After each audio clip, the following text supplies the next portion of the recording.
Climate இப்போ கொஞ்சம் நல்லா இருக்கிறதுனால வீட்டிலேருந்து சாப்பிட்றதுக்கு பதிலாக வெளியில் போய் சாப்பிட்லாம், பக்கத்தில் இருக்க பார்க்குக்கு போயிடுவோன்னு சடனாக முதல் நாள் நைட்டு தான் பிளான் பண்ணோம். ஸோ பாட்லக் மாதிரிலாம் இல்லை, ஏதாவது அவங்கவுங்க செஞ்சு கொண்டு வந்துட்டு அங்கே வந்து நம்ம ஷேர் பண்ணி பசங்களோட சேர்ந்து உட்காந்து எல்லாருமா சேர்ந்து சாப்பிட்லான்னு தான் நினச்சிருந்தோம்.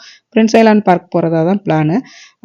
பிரின்ஸ் ஐலாண்ட் பார்க்கில் 2 வே இருக்கும். அது டவுன் டவுன் வழியாக ஒன்று உள்ளே வந்துடலாம். பட் எங்களுக்கு வந்து இந்த கார் பார்க் பண்ணி இன்னொரு வே இருக்கும். அந்த வழியாக வர்றப்போ பார்த்தோன்னா எல்லா ரோடும் க்ளோஷர். அன்றைக்கி வந்து கால்கரி மேரத்தான் இருந்தது. அதனால் நிறையா ரெஸ்ட்ரிக்ஷன்ஸ் இருந்தது.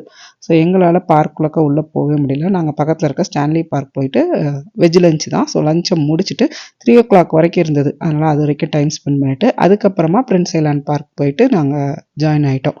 ஸோ எவ்ரி வீக்கெண்ட் வந்து நம்ம வீட்லேயே இருந்து சாப்பிட்டுட்டு தூங்குறது, ஃபோன் பார்க்குறது இந்த வேலைக்கு பதிலாக இப்போ கிளைமேட் நல்லா இருக்கிறதுனால பசங்களையும் பார்க் கூட்டு போயிட்டு அவங்கெல்லாம் சேர்ந்து விளையாண்டுட்டு நாங்களும் சேர்ந்து சாப்பிட்டுட்டு விளையாண்டுட்டு வர்றது சூப்பராக கொஞ்சம் ஃபன்னாக தான் இருந்தது.